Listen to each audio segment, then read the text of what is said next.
So ಇವತ್ತು ನಾವೆಲ್ಲ ಸೇರಿರೋದು operation D ಸಿನಿಮಾದ ಪ್ರೆಸ್ ಮೀಟು ಹಾಗೂ ಟೀಸರ್ ಲಾಂಚಿಗೆ. ಸರ್ ಹೇಳ್ದಂಗೆ ಇದು ಒಂದು ಹೊಸಬ್ರು ಪ್ರಯತ್ನ. ಸೊ ಈ ಪ್ರಯತ್ನಕ್ಕೆ ಏನ್ ಗೊತ್ತಾ, ಯಾರೇ ಪ್ರಯತ್ನ ಪಟ್ಟರು ನಿಮ್ಮ ಹಿಂದೆ ಒಂದು ಸಪೋರ್ಟ್ ಬೇಕು. ಒಂದು ಸಪೋರ್ಟ್ ಸಿಕ್ಕಾಗ ಯು ವಿಲ್ ಡೂ ವಂಡರ್ಸ್. ಅಂದ್ರೆ ನೀವು ಸಕ್ಕದಾಗಿ ಮಾಡ್ತೀರಾ. ಯಾಕಂದ್ರೆ ಈಗ ನಮ್ಮ ಮನೇಲಿ ಈಗ ನಾವು ಎಷ್ಟೇ ಚೆನ್ನಾಗಿ ಏನೇ ಮಾಡಿದ್ರು, ಎಸ್ ಸರ್ ಒಂದ್ ಕಡೆ ನಿಂತ್ಕೊಳ್ಳ, ಎಸ್ ಸರ್. ಸೊ ಎಷ್ಟೇ ಜನ ಮಾತಾಡಿದ್ರು ನಾವು ಈಗ ನಿಂತ್ಕೊಂಡ್ರೆ ಅಪ್ಪ ಅಮ್ಮ ಏನೇ ಹೇಳ್ತಾರೆ, ಏನಾದ್ರು ಈವೆಂಟ್ಸ್ಗೆಲ್ಲ ಹೋದಾಗ ನೀನ್ ಮಾಡ್ತೀಯ ನೀನ್ ಚೆನ್ನಾಗಿ ಮಾಡ್ತೀಯ ಅಂತ ಹೇಳಿದಾಗ ನಾವು ಅದನ್ನ ಇನ್ನೂ ಚೆನ್ನಾಗಿ ಮಾಡ್ತೀವಿ. ಸೊ ಒಂದು ಹೊಸೊಬ್ರು ಬಂದಾಗ ನಮ್ಗೆ ಇಲ್ಲೊಬ್ರು ತುಂಬಾನೇ ಸ್ಪೆಷಲ್ ಪರ್ಸನ್ ಸಪೋರ್ಟ್ ಮಾಡಿದ್ದಾರೆ. ಅವ್ರ ಹೆಸರು ಡಿ ಇಂದ ಸ್ಟಾರ್ಟ್ ಆಗುತ್ತೆ. Full dynamic, handsome, ravishing, ultimate star, ಆಮೇಲೆ ವೈಲೆಂಟು, ಆಮೇಲೆ ಎ ಇಂದ ನೋಡಿದ ತಕ್ಷಣ ಗೊತ್ತಾಗುತ್ತೆ ಅವ್ರು ಯಾರು ಅಂತ. ಸರ್ ನಾನು ಹೇಳ ಇಲ್ಲ, ಒಂದು ವಿಡಿಯೋ ಇದೆಲ್ಲ, ಆ ವಿಡಿಯೋ ಪ್ಲೇ ಮಾಡೋಣಲ್ವಾ?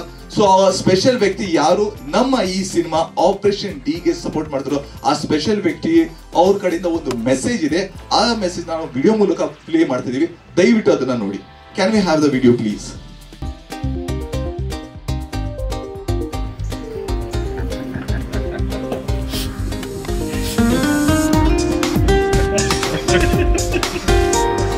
ಎಲ್ರಿಗೂ ನಮಸ್ಕಾರ. ನಾನು ನಿಮ್ಮ ಧ್ರುವ ಸರ್ಜಾ.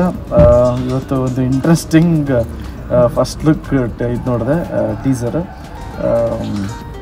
ಆಪರೇಷನ್ ಡಿ ಅಂತ ತಿರುಮಲೇಶ್ ಅವರು ಡೈರೆಕ್ಷನ್ ಮಾಡಿರೋದು.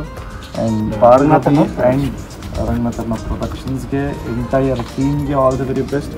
ಇಂಟ್ರೆಸ್ಟಿಂಗ್ ಆಗಿದೆ operation D. Thank you so much. Love you all. ಜಯ ಆಂಜನೇಯ. ಮುಂದೆ ಅದಷ್ಟು ಭರವಸೆಯಲ್ಲಿ ಸ್ಟ್ರಗ್ಲಿಂಗ್ಸ್ ಎಲ್ಲ ಜೊತೆಲಿರೋರು ನೋಡಿದ್ದಾರೆ ಪಾಪ.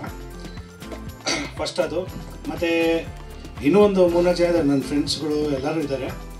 ಸೊ ಅದರಲ್ಲಿ ನನ್ನ ಫ್ರೆಂಡ್ ಒಬ್ಬ ಎಕ್ಸ್ಪೈರ್ ಆಗಿದ್ದಾರೆ, ಮತ್ತು ನನ್ನ ಕಸಿನ್ ಒಬ್ಬರು ಎಕ್ಸ್ಪೈರ್ ಆಗಿದ್ದಾರೆ. ಸೊ ಅವರೆಲ್ಲ ನನ್ನ ಫಿಲಮಲ್ಲಿ ಆ್ಯಕ್ಟ್ ಮಾಡಬೇಕು, ಅದು ಮಾಡಬೇಕು, ಇದು ಮಾಡಬೇಕು ಅಂತ ಆಸೆ ಪಟ್ಟವರಲ್ಲಿ ಅವರೆಲ್ಲ ಸ್ವಲ್ಪ ಮೊದಲಿಗೆರು. ಅದು ಬಿಟ್ಟು ಇವಾಗ ಜೊತೆಲಿರೋರೆಲ್ಲ ಇದ್ದಾರೆ, ಬಟ್ ಇಲ್ಲಿರೋರ ಬಗ್ಗೆ ಫಸ್ಟ್ ಹೇಳಿದೆ ಅಷ್ಟೇ ನಾನು. ಸೊ ಅವ್ರನ್ನೆಲ್ಲ ಮಿಸ್ ಮಾಡ್ಕೋತಾ ಇದ್ದೀನಿ. ಸೊ ಏನಂದರೆ ಈಗ 2018-19 ಆ್ಯಕ್ಚುಲಿ ಕತೆ ಸ್ಟಾರ್ಟ್ ಮಾಡಿದ್ದಿದ್ದು. ನಾನೊಂದು ಶಾರ್ಟ್ ಫಿಲ್ಮ್ ಮಾಡೋಣ ಅಂತ ಅಂದ್ಕೊಂಡಿದ್ದು. ಬಟ್ ಆಮೇಲೆ ಇವ್ರು ನಮ್ಮ ಸುರೇಶ್ ಸರು, ನೀನು ಬರೀ ಶಾರ್ಟ್ ಫಿಲ್ಮೇ ಮಾಡ್ಕೊಂಡಿರ್ತೀಯ, ಸುಮ್ಮನೆ ಯಾಕೆ ಟೈಮ್ ವೇಸ್ಟ್ ಮಾಡಿಕೊಂಡು ಶಾರ್ಟ್ ಫಿಲ್ಮ್ ಎಲ್ಲಾಗ್ತೀಯ, ಯೂಟ್ಯೂಬಲ್ಲಿ ಆಗ್ತೀಯ, ಇಲ್ಲಾಗ್ತೀಯ ಅಂತೆಲ್ಲ ಬೈದು ಡೈರೆಕ್ಷನ್ ಮಾಡೋ ಪರ ಇಲ್ಲ ಅಂತಂದರು.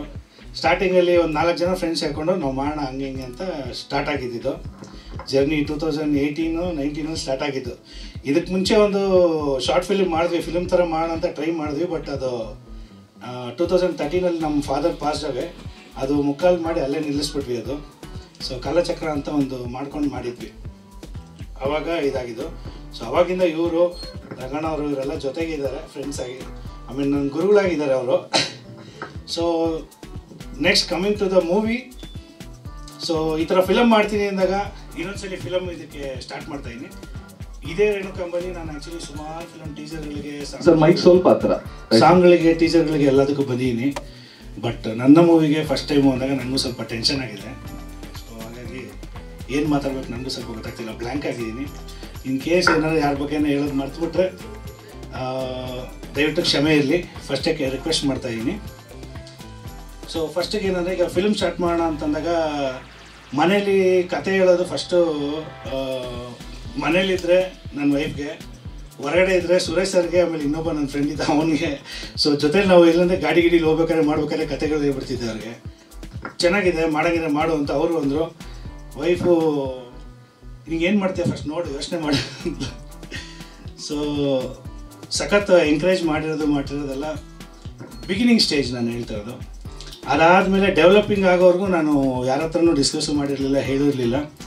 ಸೊ 2022 ಎಂಡಲ್ಲಿ ಶೂಟಿಂಗ್ ಮಾಡೋಣ ಅಂತ ಪ್ಲ್ಯಾನ್ ಮಾಡ್ಕೊಂಡ್ವಿ ನಾವು. ಸೊ ಅದಕ್ಕೆ ಮುಂಚೆ ಎಲ್ಲ ಡಿಸ್ಕಷನ್ಗಳು ಆಯಿತು, ಕ್ಯಾರೆಕ್ಟರ್ಸು ಅದು ಇದು, ಆರ್ಟಿಸ್ಟ್ಗಳನ್ನೆಲ್ಲ ಫೈನಲ್ ಮಾಡಿದ್ವಿ. ಈವನ್ ಆ್ಯಕ್ಚುಲಿ ಸುದರ್ಶನ್ ರಂಗಪ್ರಸಾದ್ಗೂ ಕತೆ ಹೇಳಿದ್ದೆ, ಅವರು ಇದರಲ್ಲೊಂದು ರೋಲ್ ಮಾಡಬೇಕಾಗಿತ್ತು. ಬಟ್ ಅವರು ಅಬ್ರಾಡ್ಗೆ ಹೋಗಿದ್ರಿಂದ ಮಾಡೋಕ್ಕಾಗಲಿಲ್ಲ. ಭಾಗ್ಯಲಕ್ಷ್ಮಿಲಿ ತಾಂಡವ್ ರೋಲ್ ಮಾಡ್ತಾ ಇದ್ದಾರೆ ಸುದರ್ಶನ್ ಅವರು. ಸೊ ಅವ್ರಿಗೂ ಕತೆ ಹೇಳಿದ್ದೆ. ಸೊ ಅನ್ಫಾರ್ಚುನೇಟ್ಲಿ ಅವರು ಹೊರಡಕ್ಕೆ ಮುಂಚೆ ಕತೆ ಮಾಡಲಿಲ್ಲ. ಬಟ್ ನಾನು ಸ್ಟಾರ್ಟ್ ಮಾಡಿದ ಟೈಮ್ ಅವರು ಅಬ್ರಾಡಿಂದ ವಾಪಸ್ ಬಂದರು, ಹಂಗಾಗಿತ್ತು. ಸೊ ಇದರಲ್ಲಿ ಏನಂದರೆ, ಈಗ ಫುಲ್ಲು ನಾನು ಸ್ಟಾರ್ಟ್ ಮಾಡೋಣ ಅಂತ ಹೇಳಿದಾಗ ಜೊತೆಲಿರೋರು ಅಷ್ಟು ಜನ ಸಪೋರ್ಟ್ ಮಾಡಿದ್ದಾರೆ. ಫಸ್ಟಿಗೆ ಫ್ಯಾಮಿಲಿ, ಮನೇಲಿ ವೈಫು, ನಮ್ಮ ಅಕ್ಕ ಭಾವ ನಮ್ಮ ಅತ್ತೆಯವರು ಆಮೇಲೆ ಎಲ್ಲ ಎಂಕರೇಜ್ ಆಗಿ ಪಾಪ ಎಲ್ಲರೂ ನಮ್ಮ ರಿಲೇಟಿವ್ಸಿಂದ ಹಿಡಿದು ಪ್ರತಿಯೊಬ್ಬರೂ ಎಲ್ಲ ಸಪೋರ್ಟಿವ್ ಆಗಿದ್ದಾರೆ. ಸೊ ಈ ವಿಷಯಕ್ಕೆ ಫಿಲಮ್ಮು ಅಂತ ಹೇಳಿದಾಗ ನನಗೆ ಅವಾಗ ಆ್ಯಕ್ಚುಲಿ 2006 ನಾನು ಆರ್ಟಿಸ್ಟ್ ಆಗಿದ್ದೀನಿ. ಈಗ ಡೈರೆಕ್ಟ್ರಾಗಿ ಸ್ವಲ್ಪ ಬಡ್ತಿ ತೊಗೊಂಡಿದ್ದು. ಸೊ ಈಗ ಫಿಲಮ್ ಸ್ಟಾರ್ಟ್ ಮಾಡಿದ್ದೀವಿ, 2022 ಸ್ಟಾರ್ಟ್ ಮಾಡಿದ್ವಿ, ಇವಾಗ ಮುಗಿಸಿದ್ದೀವಿ. ಇನ್ನೊಂದು ಸ್ವಲ್ಪ ದಿನದಲ್ಲಿ ಸೆನ್ಸಾರ್ಗೆ ಹೋಗ್ತೀವಿ. ಸೊ ಹಾಗಾಗಿ ವೆಯ್ಟ್ ಮಾಡ್ತೇವೆ ಸರ್. ಡಿ ಅನ್ನೋದು ಕತೆಗೆ ಪೂರಕವಾಗಿ ಇಟ್ಟಿರುತ್ತೆ ಸರ್. ಸೊ ಅದು ರಿವೀಲ್ ಮಾಡಿದ್ರೆ ನಮ್ಗೆ ಇವಾಗ ನೆಕ್ಸ್ಟ್ ಇದಕ್ಕಾಗತ್ತೆ. ಆ ಡಿನ ನಾವು ಟಚ್ ಮಾಡೋಕ್ಕಾಗತ್ತಾ ಸರ್? ಹ್ಞೂ ಸರ್, ಆ ಡಿನ ನಾವು ಟಚ್ ಮಾಡೋಕ್ಕಾಗಲ್ಲ. ಒಂದು ಡಿ ನಮಗೆ ಸಪೋರ್ಟ್ ಮಾಡಿದ್ರು ಪಾಪ, ಇನ್ನೊಂದು ಡಿನ ನಾವು ಯಾವತ್ತೂ ಟಚ್ ಮಾಡೋಕ್ಕಾಗಲ್ಲ. ನಾವು ಅದ್ರ ಬಗ್ಗೆ ಎಲ್ಲ ಏನೂ ಇಲ್ಲ ಸರ್. ಕಂಟೆಂಟ್ ಇದು crime thriller sir. Actually crime thriller subject. ಇದು 2017-18 ಸ್ಟಾರ್ಟ್ ಮಾಡಿದಂಥ ಕತೆ. ಸೊ ಫಿನಿಶಿಂಗ್ ಆಗಿ ಸ್ವಲ್ಪ ಲೇಟು, ಬಟ್ ನಾವೀಗ ಚಿತ್ರಕಥೆಯಾಗಿ ಸಿನಿಮಾ ಆಗಿ ಬಂದಿರೋದು ಇವಾಗ ಸರ್. ಅದು ಸರ್ ಇಲ್ಲ ಸರ್, ಇಲ್ಲ ಇಲ್ಲ ಇಲ್ಲ, ಕಾಲ್ಪನಿಕ ಕತೆ ಸರ್. ಇಲ್ಲ ಸರ್, ಸ್ಟೋರಿ ಈಗೇನಂದ್ರೆ ಆ್ಯಕ್ಚುಲಿ ಎಲ್ಲ ಡಿ ಮೇಲೆ ನಿಂತಿದೆ. ನಮ್ಮ ಒಂದು ಕಾನ್ಸೆಪ್ಟ್ ಏನಿದೆ, ಕಾನ್ಸೆಪ್ಟ್ ನಿಂತಿದೆ ಡಿ ಮೇಲೆ. ಸೊ ಒನ್ ಲೈನ್ ಸ್ಟೋರಿ ಹೇಳಿದ್ರೂ ತಿರ್ಗಾ ಅಲ್ಲಿ ಎಲ್ಲರಿಗೂ ಕನೆಕ್ಟ್ ಆಗ್ತಾ ಹೋಗುತ್ತೆ ಕತೆ, ಅಷ್ಟೇ, ಇನ್ನೇನಿಲ್ಲ. ರಿವೀಲ್ ಆಗಿಬಿಡುತ್ತೆ ಕತೆ ಅನ್ನೋದು ಒಂದು ಭಯ ಅಷ್ಟೇ, ಇನ್ನೇನಿಲ್ಲ. ಥಿಯೇಟ್ರ್ ಮೇಲೆ ನೋಡಿದಾಗ ಸ್ವಲ್ಪ ಒಂದು ಕ್ಯೂರಿಯಾಸಿಟಿಲಿ ನೋಡ್ಬೋದು ಏನದು ಅನ್ನೋದು ಕ್ಯೂರಿಯಾಸಿಟಿಗೋಸ್ಕರ ನಾವು ಕತೆ ರಿವೀಲ್ ಮಾಡಿದ್ವಿ ಸರ್. 2022 ಎಂಡಲ್ಲಿ ಸರ್, ಇವಾಗ ಎಲ್ಲ ಫಿನಿಶ್ ಆಯಿತು. ಸೊ ಈಗ 5.1 ಆಗಿ ಸೆನ್ಸರ್ ಸ್ಕ್ರಿಪ್ಟ್ ಇವಾಗ ರೆಡಿ ಆಗ್ತಿದೆ. ಸೊ ಶಾರ್ಟ್ಲಿ ಇವಾಗ going for sensor sir. Bangalore ಸುತ್ತಮುತ್ತ ಸರ್, ಒಂದು RR ನಗರ, RT ನಗರ, ಆಮೇಲೆ ಮ್ಯಾಂಗ್ಳೂರಲ್ಲಿ ಒಂದು ವಾರ ಮಾಡಿದ್ವಿ. ಸೊ ಮ್ಯಾಂಗ್ಳೂರು ಮಲ್ಪೆಯಲ್ಲಿ ಓಪನಿಂಗು ಮತ್ತು ಕ್ಲೈಮ್ಯಾಕ್ಸ್ ಎರಡು ಅಲ್ಲೇ ಮಾಡ್ಕೊಂಡ್ವಿ. ಮತ್ತು ಸಾಂಗ್ಸ್ ಎಲ್ಲ ಅಲ್ಲೇ ಶೂಟ್ ಆಗಿರೋದು ಸರ್. ಡಿಟೆಕ್ಟಿವ್ ಎಲ್ಲ ಏನಿಲ್ಲ sir. Actually it's a purely ಒಂಥರ murder mystery sir. Crime thriller, ಒಂದು ಮರ್ಡ್ರ್ ಮೇಲೆ ಹೋಗುವಂಥ ಕತೆ.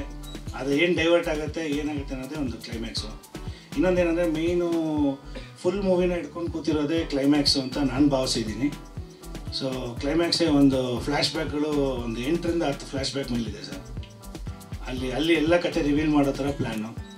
ಫಿಲಮ್ ಮುಗೀತು ಅಂತ ಅನ್ಕೋತಾರೆ, ಆ ಎಡ್ಜಲ್ಲಿ ಕೂತ್ಕೊಂಡು ಜಸ್ಟ್ ಒಂದು 10 ಮಿನಿಟ್ಸ್ ನರೇಷನಲ್ಲಿ ಎಲ್ಲ ಫುಲ್ ಫ್ಲ್ಯಾಶ್ ಬ್ಯಾಕ್ ಹೋಗಿ ಬರೋಂಥ ಕತೆ ಸರ್. ನಾನು ಒಂದು ಚಿಕ್ಕ ವಿಲನ್ ರೋಲ್ ಮಾಡಿದ್ದೀನಿ ಸರ್. ಇಲ್ಲ ಸರ್, ಇನ್ನೊಂದೇನಂದರೆ ಎಲ್ಲ ಜವಾಬ್ದಾರಿ ತೊಗೊಳ್ಳೋದು ಕಷ್ಟ. ಈಗ ಬರೀ ಡೈರೆಕ್ಟರ್ ತೊಗೊಂಡೆ ನನಗೆ ಸಾಕಾಗೋಗಿದೆ. ಎಲ್ಲ ಇವತ್ತು ಮಧ್ಯಾಹ್ನ ನಾನೇ ರೆಡಿಯಾಗಿ ಬಂದಿಲ್ಲ, ಇವರೆಲ್ಲ ರೆಡಿಯಾಗಿ ಬಂದಿಲ್ಲ ನೋಡಿ ಸರ್. ನಾನು ಸಿಸ್ಟಮ್ ಮುಂದೆ 1:30 ಕೂತವನು 5 ಗಂಟೆವರೆಗೂ DCP ಫಾರ್ಮೇಟ್ ವೆಯ್ಟ್ ಮಾಡ್ತಾ ಕೂತಿದ್ದೀನಿ ಸರ್. ಖಂಡಿತ ಅದಕ್ಕೆ ಅವ್ರನ್ನ ರೆಡಿ ಮಾಡಿ ಕಳಿಸ್ಬಿಟ್ಟೆ ಸರ್. ನಾನು ಅವ್ರ ಪಾರ್ಲರ್ಗೆ ಹೋದ್ರು ಬಂದರು, ನಾವೆಲ್ಲ ಬಂದು ಸರ್ ಕಂಪ್ಯೂಟರ್ ಮುಂದೆ ಕೂತಿದ್ದೆ. ಇವರು ನಮ್ಮ ಸಿರಿ ಮ್ಯೂಸಿಕ್ ಸುರೇಶ್ ಸರ್ ಜೊತೆ ಫೋನಲ್ಲಿ ಒಂದು ಅಷ್ಟೊತ್ತು ಕೂತಿದ್ದೆ. ರೆಡಿ ಆದೆ, ಯಾರೋ ನನ್ನ ಫ್ರೆಂಡು ನಾನು ಬಂದಿರೋ ನೀನೇ ಬಂದಿಲ್ಲ ಅಂದರು. ಬಟ್ಟೆ ಹಾಕೊಂಡು ಟಕ್ಕಂಡು ಓಡ್ ಬಂದೆ ಸರ್.